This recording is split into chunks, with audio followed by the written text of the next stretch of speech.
Om Namo Bhagavate Vasudevaya.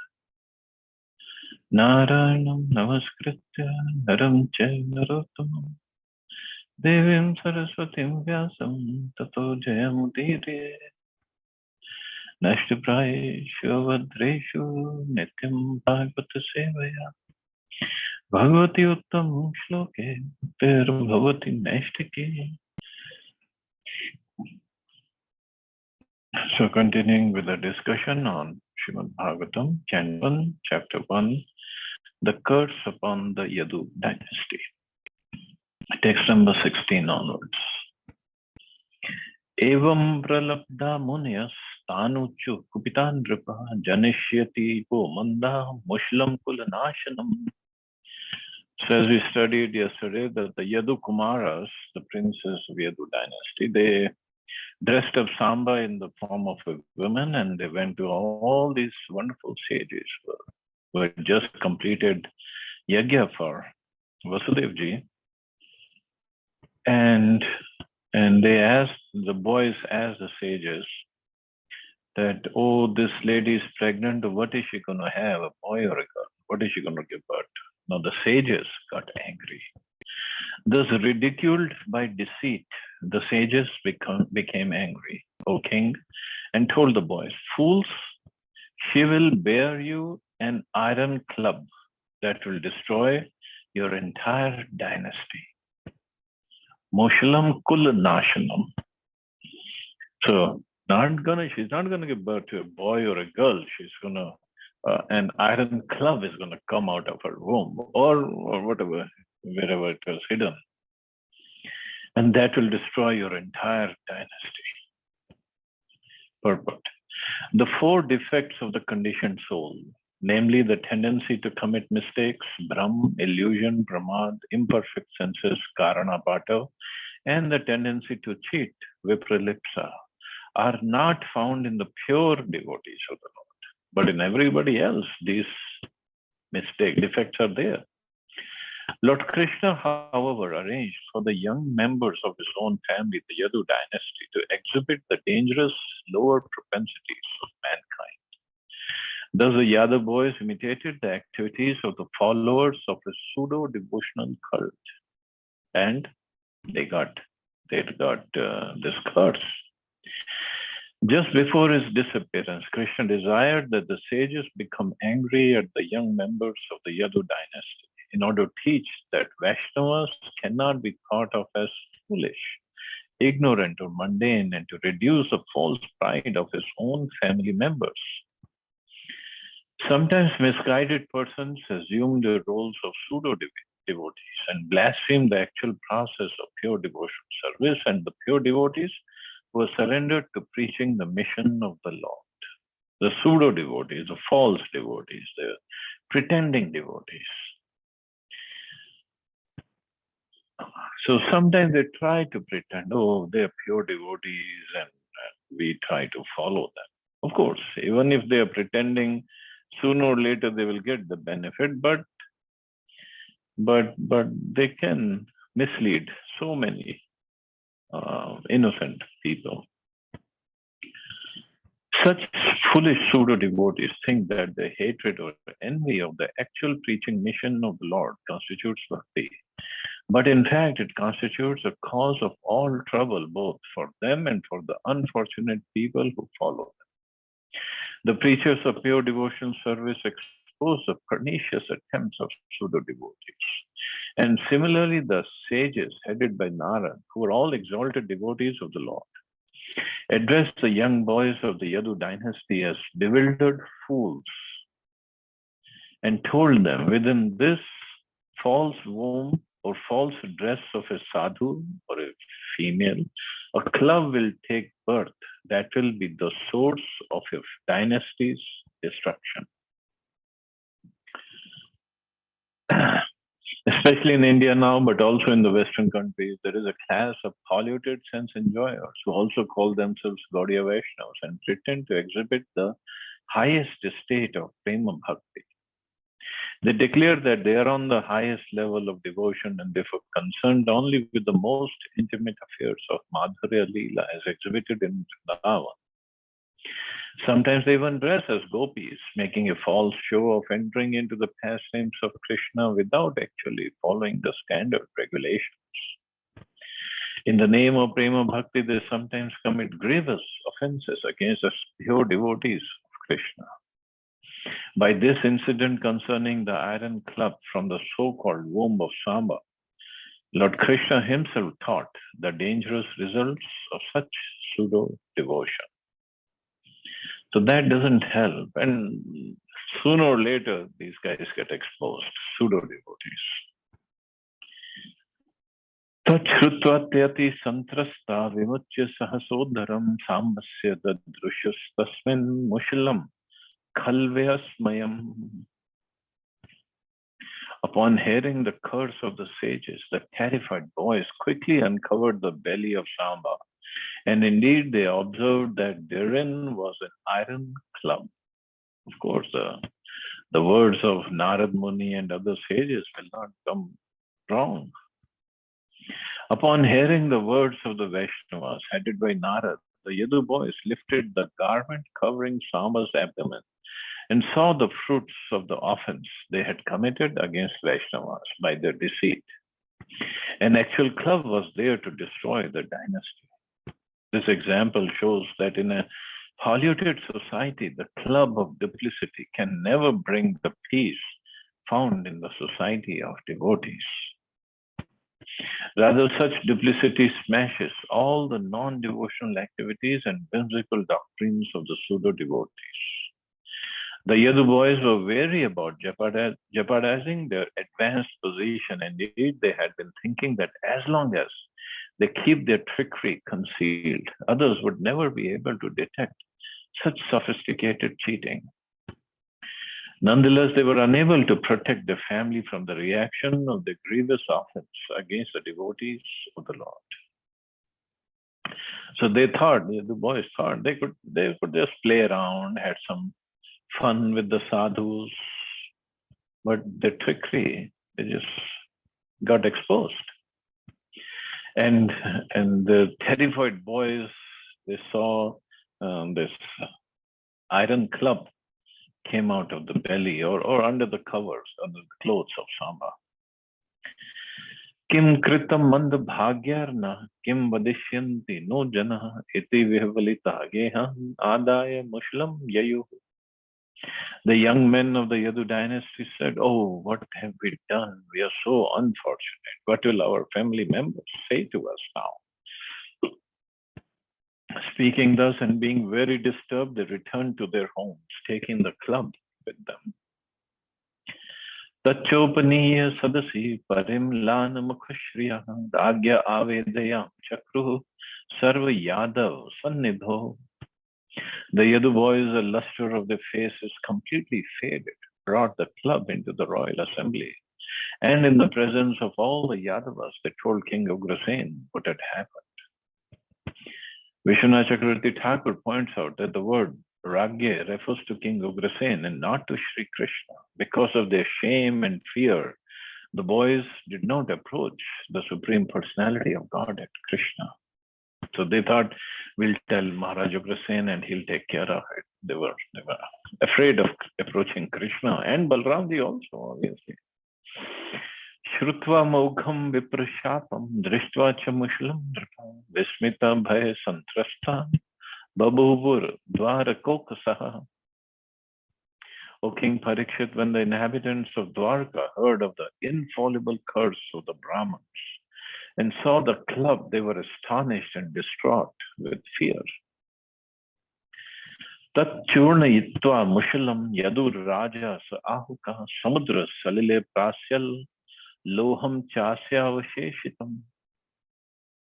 After having the club ground to bits, King Ahuka or Ugrasen of the Yadus personally threw the pieces along with the remaining lump of iron into the water of the ocean.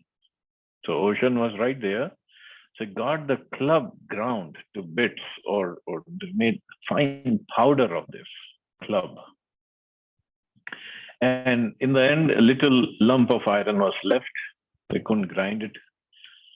So they just threw everything. They said, okay, it's grounded into powder. What is it going to do to us? And they just threw it in the ocean, thinking all these particles of iron, they will spread all over the ocean. So there's no danger for us. King Ugrasen thought Samba and the others should not feel any shame or fear, and thus, without consulting Sri Krishna, he ordered the club ground to bits and thrown into the water, along with the small iron lump that remained, which he considered insignificant. But whatever is going to happen, it's going to happen. Kashin Matsya Agrasiloham Churnani Tarales Tataha Uyamanani Velayam Lagnanya Sankilarakaha. A certain fish swallowed the iron lump, and the bits of iron carried back to the shore by the waves implanted themselves there and grew into tall, sharp canes. See, whatever is going to happen, it's definitely going to happen. We cannot stop. Nobody can stop. Only Krishna can, but this is all orchestrated by Krishna himself. So a certain fish swallowed that iron lump, and the powder of the iron, or the bits, it is said, small bits, the waves of the ocean, they just carried them back to the shore. And then all these iron lumps or iron powder, they grew up into tall, sharp canes. Matsyo grihito matsyagnah jale nanya saharnave tasyod ragatam loham sashalya labdako akarot. The fish was caught in the ocean along with the other fish in a fisherman's net. The iron lump in the fish's stomach was taken by the hunter, Jara, who fixed it as an arrowhead at the end of his shaft. So, even if we want to think from the point of view of karma, everything, just whatever goes around, comes around, has to happen. This is part of Krishna's Leela, so definitely it has to happen. Bhagavan agyata sarvartha, Ishwaropi dadanyatha, kartum nechad viprashapam, kala rupyanva modata. Knowing fully the significance of all these events, the Supreme Lord, though capable of reversing the Brahman's curse, did not wish to do so. Rather, in his form of time, he gladly sanctioned the events. So whatever was happening, Krishna knew everything. He is the Supreme Lord. He knows everything. And he did not want to reverse the curse of the Brahmins. Ordinary persons may be surprised or bewildered that the Lord gladly sanctioned the cursing and destruction of his own dynasty. The word anvamodatta used here indicates taking pleasure in something or giving sanction or approval. It's also mentioned Kala Rupi. Krishna gladly gave his sanction to the Brahman's curse in the form of time. Srila Bhakti Siddhanta Saraswati Prabhupada has commented that the Supreme Lord, Krishna Chandra, decided to maintain the curse intact in order to protect the actual principles of religion and destroy the unbecoming offense of the deceitful members of the Karshna dynasty, of his own dynasty. So he wanted to maintain or protect the principles of religion.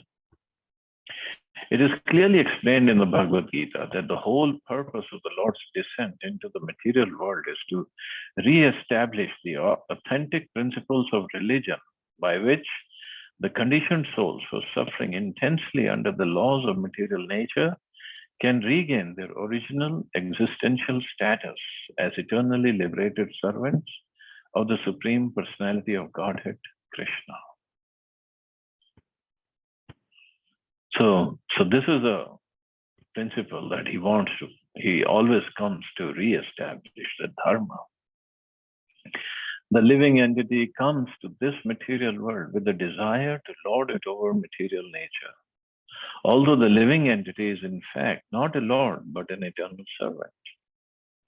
Due to this perverted tendency to exploit the entire world for a sense gratification, the living entity is also prone to try to pervert the principles of spiritual life, so that the eternal religious principles become appropriate to his own material sense gratification. So this is what we do in the form of, in the name of sense religion. Actually, we want to enjoy our senses, and so we try to cut corners or find some loopholes or create loopholes in the scriptural injunctions. The whole idea is for our material sense gratification. But Krishna, whatever he has given in the Vedas is perfect if we follow it properly.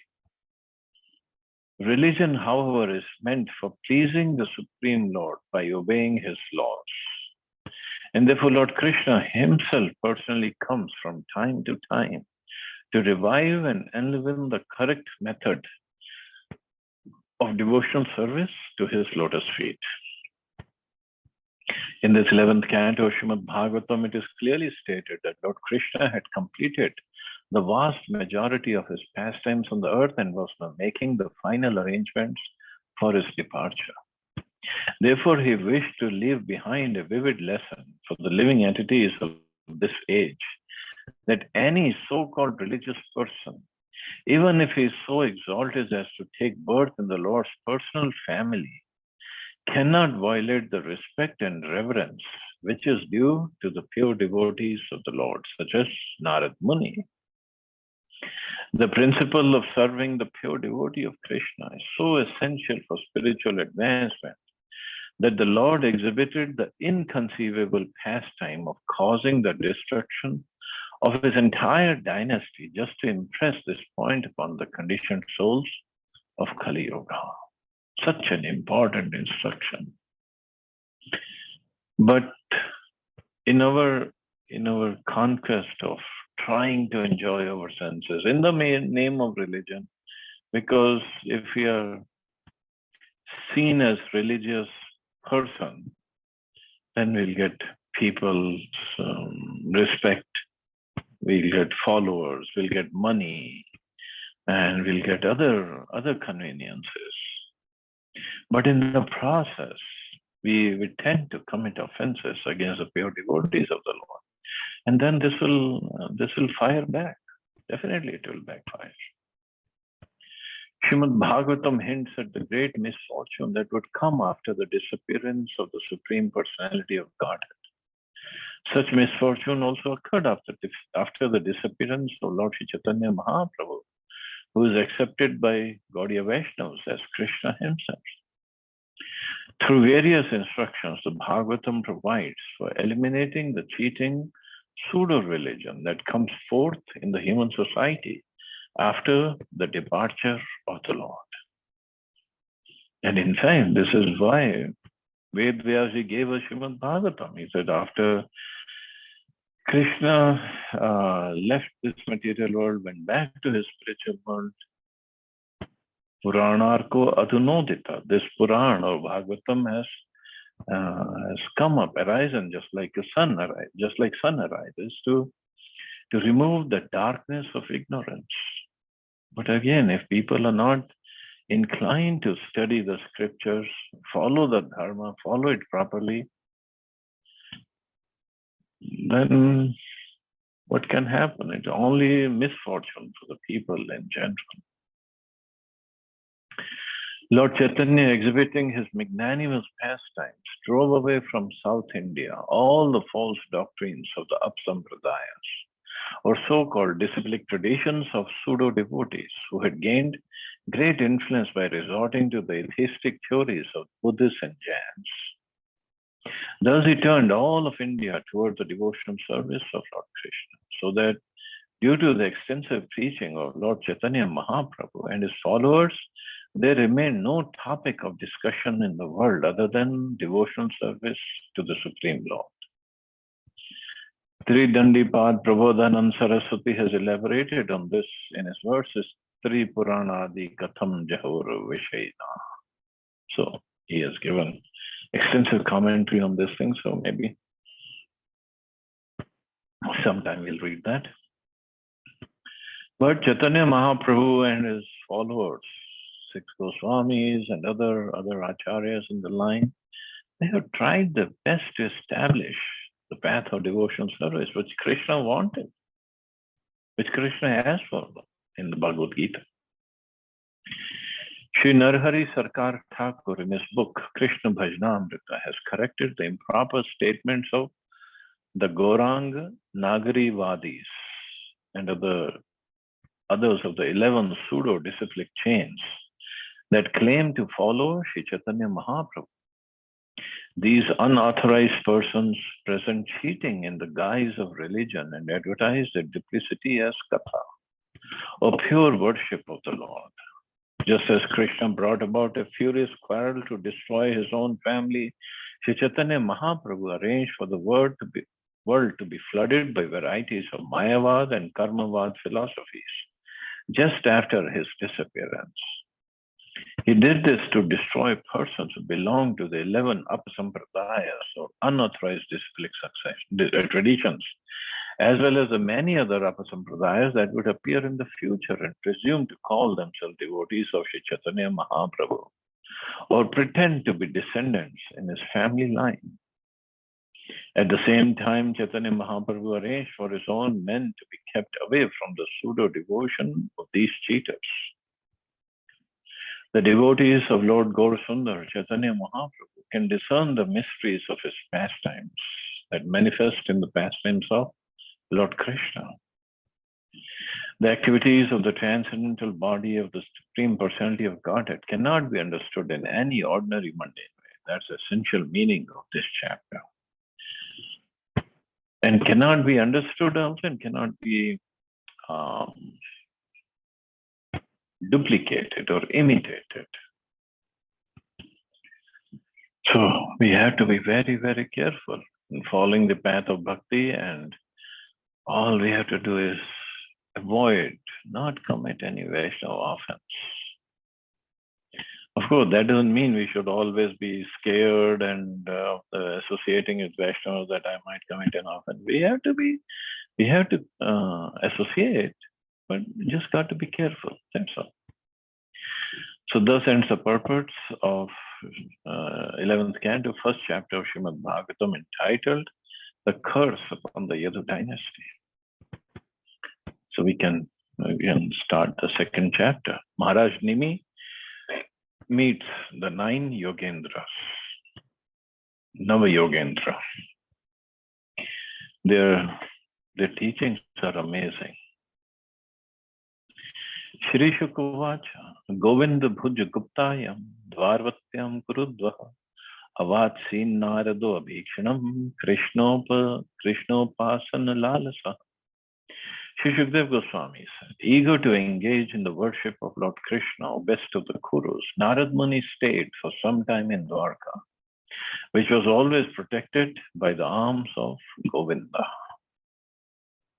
In the second chapter of this canto, Bhagavad Dharma, or pure devotional service to Krishna, is explained by Narad Muni to Vasudeva, who had inquired with devotion.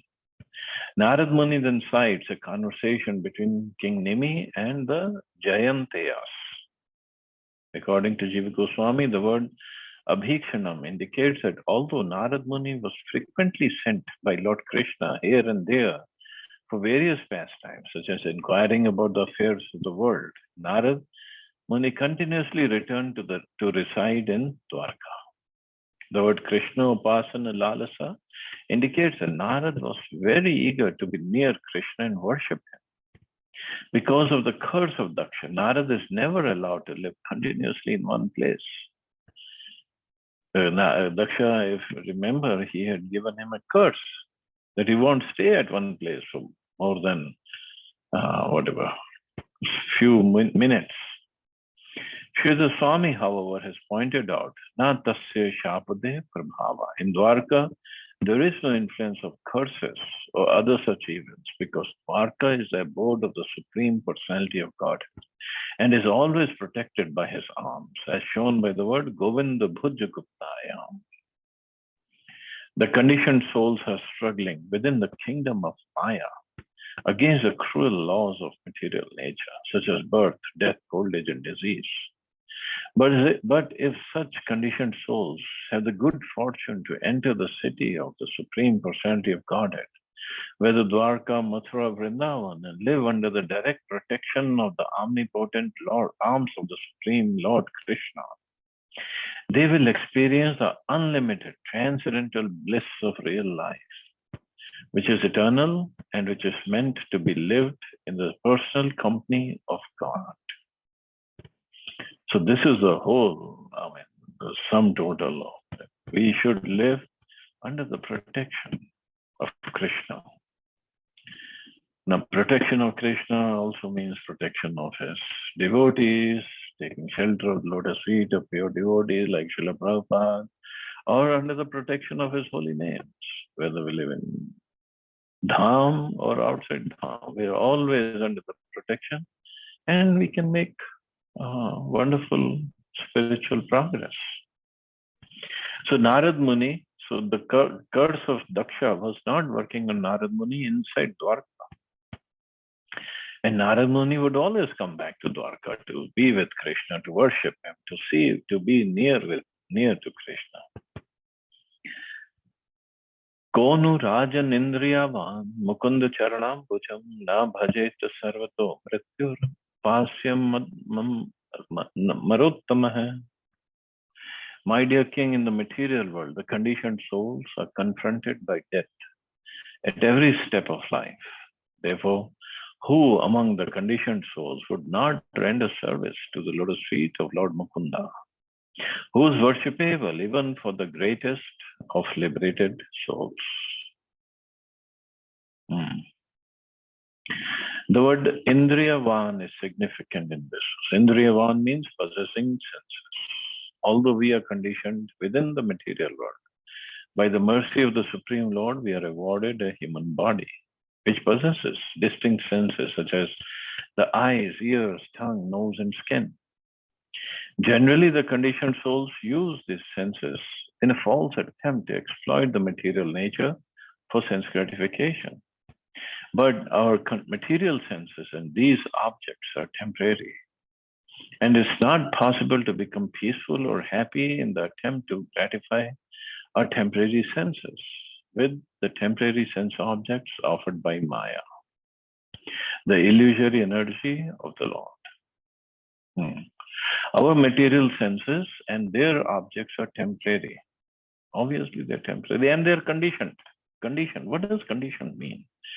Condition means for all the senses to work, it has one or the other condition. Like our eyes cannot see in darkness, cannot see if the eyes are shut, closed. If the eyelids are closed, we cannot see. Cannot see even in the light, some infrared rays, because there is some, whatever it can see, there is some limit, some condition. Similarly, the ears, the tongue, all the senses have some limitation, some condition. And moreover, they can only taste or sense the material things, nothing spiritual. And whatever they can taste or enjoy, so-called enjoyment, it's all temporary. It doesn't give everlasting happiness also. So what's the point in trying to satisfy these senses materially? And whatever sense objects are offered, they're offered by Maya. We think we are enjoying, but actually we don't enjoy. It's all illusion. It's all the illusory energy of the Lord. In fact, our strenuous endeavor to satisfy the material senses inevitably brings exactly the opposite result, namely material suffering. How? A man is attracted to a woman. Being sexually aroused, he marries her, and soon there is a family that requires ever increasing support. So ever increase. There's a one very wonderful story in the scriptures, Hitopadesh. There was a brahmachari living in the ashram of a Guruji, very simple, very austere brahmachari. And Guruji was going for Tirtha Yatra. For a few years, he said, I'll be gone. So you should read Bhagavad Gita every day. Then your mind, senses will be in control. Okay. So Guruji left, and this brahmachari is reading Bhagavad Gita every day. But this poor brahmachari was so poor, he had only one set of clothes to wear. So when he would wash those clothes and let them dry, keep them up for drying, he would have just to wear some gamcha. But he said, that's okay, I'll read Bhagavad Gita. But then there was a rat, there was a mouse in his hut. So the mouse came, and when the clothes were kept for drying, the mouse came and he just ate up his dhoti and kopin. So brahmachari was very disturbed. Now what to do? So there were villagers who would come to the ashram. They suggested that you better get another set of clothes, but then mouse is going to tear up those ears also. So why don't you keep a cat? Have a cat, and the cat will chase the mouse, and you can read Bhagavad Gita. No problem. Okay, it's a very good idea. So he got the cat, and he got a new set of clothes. So he was happy reading Bhagavad Gita. And seeing the cat, mouse ran away. But he had the cat. Now the cat would come to the brahmachari and making all kinds of sound because the cat was hungry. So brahmachari said, well, I have to read Bhagavad Gita. So again, some villagers came. They said, yes, that's the problem. Cat gets hungry. So what to do? How to feed him? Because if cat is not there, then the mouse will come back. Okay, so cat should be fed some milk. So give some milk to the cat. I'm going to get the milk. Okay, why don't you keep a cow? Get the cow, get the milk from the cow, feed the cat. Cat will run the mouse away. You can read your Bhagavad Gita. Okay, fine. Got the cat, got the cow. So for a few days, he had to milk the cow. He had to take care of the cow. Then there was no time for reading Bhagavad Gita. And then cat was there. He had to feed the cat. Then again, there was a problem. So again, the villagers came. They said, okay, there's a solution. There's a solution for everything. What is the solution? Get married, get a wife. She will milk the cow. She will feed the cat. She will make prasadam for you. She'll take care of the house. You can sit down and read Bhagavad Gita. Okay. So villagers arranged for a nice girl from the community to marry this boy. So now he got married, and wife was doing all the work, and she was taking care of the house, taking care of the brahmachari, the cow, and the cat, everything. But after a while, wife said, "Well, I cannot live like this. We have to have a better hut because your hut is all broken up. I cannot live like that. And also, I have to have some clothes. So you need to get some money."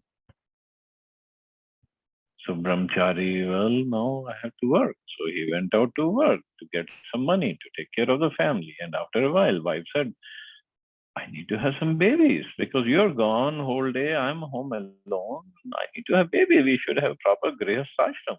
Then you can sit down and read Bhagavad Gita.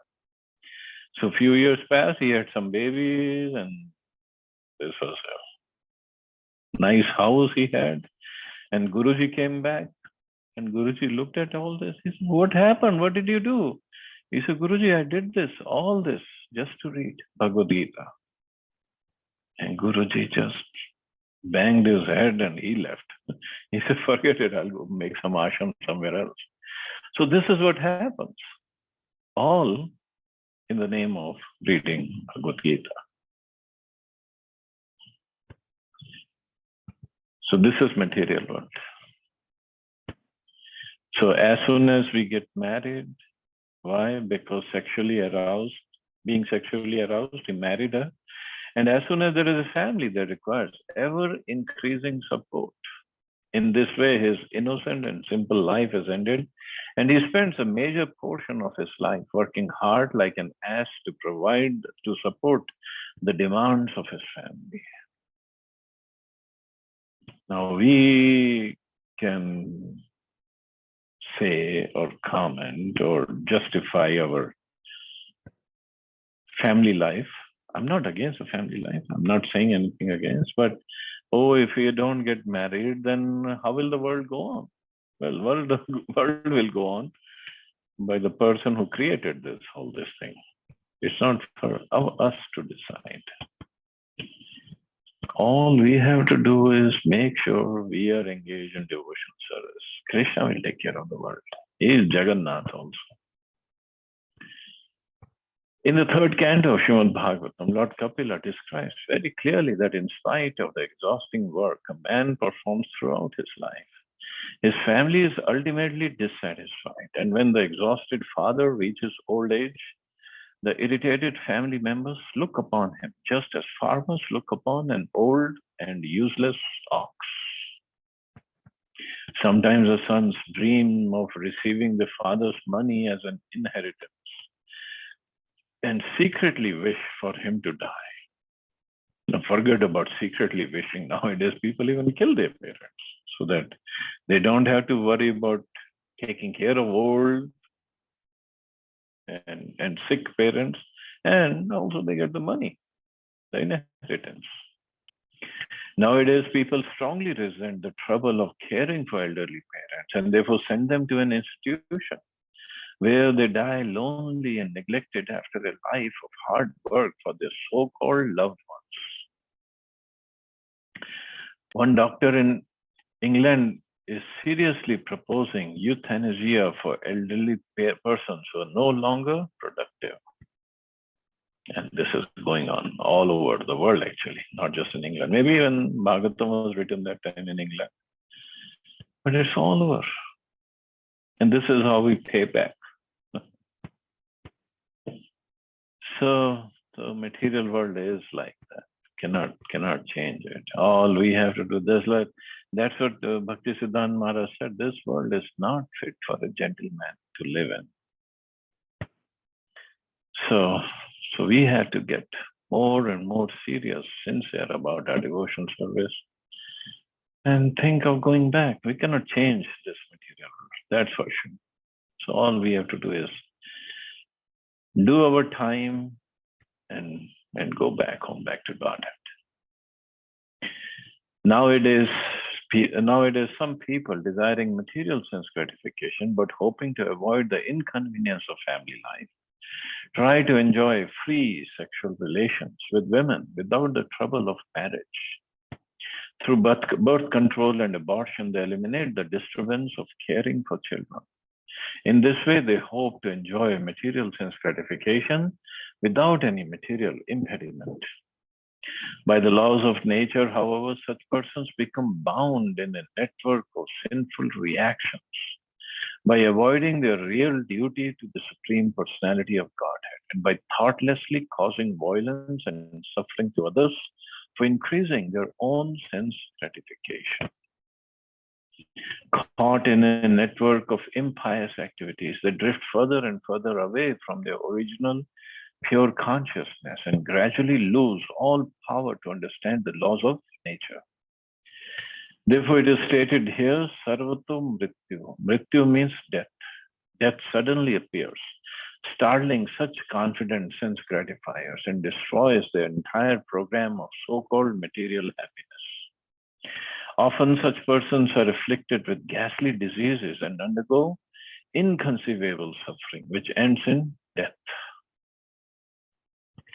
If a sincere well-wisher points these facts out to them, trying to inform them of the reality, they become angry and accuse him of being a pessimist or a religious fanatic.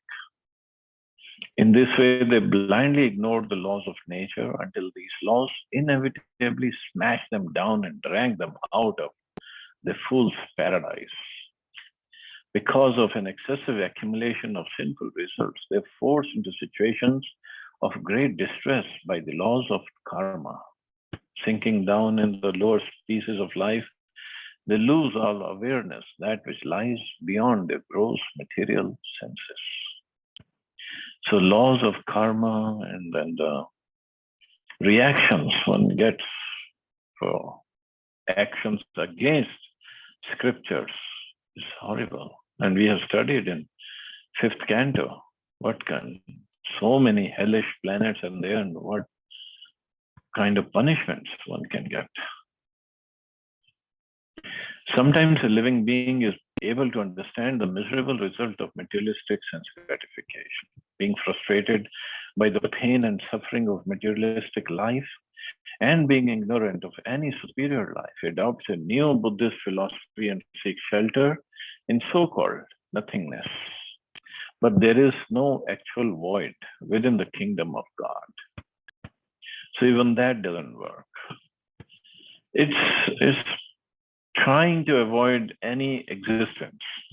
They say, any type of body I have, it will result in pain. So Buddhist philosophy is good. It's all void after death. So no more pain, no more body, no more pain. But no, we have spiritual body, wonderful spiritual body full of bliss and knowledge. That's what we need. Shri Krishna, the Lord of the blissfully variegated spiritual sky, called Vaikuntha, is always absorbed in transcendental enjoyment. In fact, Shri Krishna is a reservoir of all pleasure. People absorbed in materialistic enjoyment are bound by the laws of omnipresent death. But if we endeavor instead to serve the Supreme Personality of Godhead, we can immediately be connected to his Ladani Shakti of blissful potency. If we serve Krishna under the guidance of his authorized representative, the spiritual master, we can immediately get relief from material distress. Then we shall not yearn after nothing, but instead we shall be able to relish unlimited spiritual bliss in the service of the Supreme Lord. And that is our original constitutional position. That's what we need. That is what is going to make us eternally happy. Nothing else. Not the material world, not so-called moksha. Only thing being in the service of Krishna in the spiritual world. That's it. Sarvato Mrityu also indicates that birth and death occur on every planet in the universe. Therefore, our so-called space travel and cosmic consciousness are useless, since there is no eternal life anywhere within the material cosmos. In conclusion, to understand the futility of engaging in the service of anything other than Krishna, and to engage instead in serving that which is eternal and full of bliss, is the highest possible development of intelligence. Although our present intelligence is narrow, being conditioned by the laws of nature, we can create unlimited good fortune for ourselves by taking shelter of the lotus feet of Mukunda, learning to discriminate between that which is temporary and useless and that which is eternal and real. So that is the whole purpose of human form of life. So Narad Muni was always, he would come back to Dwarka to be with Krishna. So tam ekada tu devarshim vasudevo grihagatam architam sukham asinam abhivadyadamam brabit. One day the sage among the demigods, Narad, came to the house of Vasudeva. After worshipping Narad with suitable paraphernalia, seating him comfortably and respectfully bowing down to him, Vasudeva spoke as follows. So I guess we'll stop here and tomorrow we'll see what Vasudevji asked Narad Muni. So we'll stop here, see anybody has any questions or comments.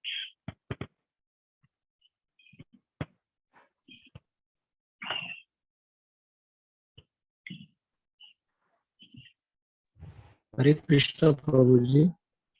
Hare Krishna.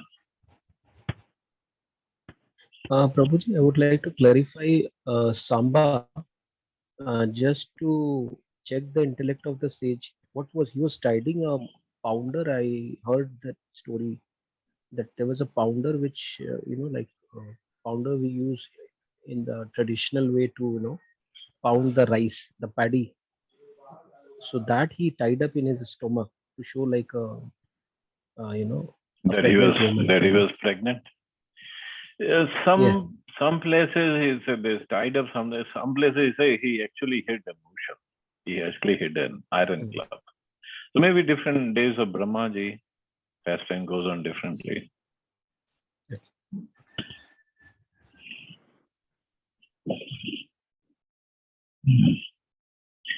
Okay, so we'll stop here. You all have a safe and wonderful day. Hare Krishna. Jai Shri Ram. Hare Krishna, Jai